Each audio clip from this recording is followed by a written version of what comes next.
You ask Tiger to solve. This deals with linear equations with one unknown.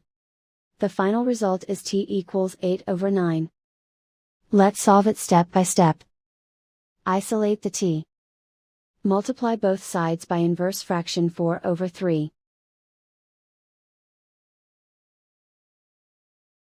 Group like terms.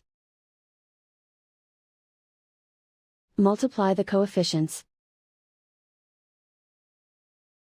Simplify the fraction. Multiply the fractions.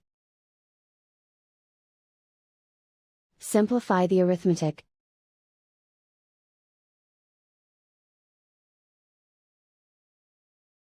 And so the final result is t equals 8/9.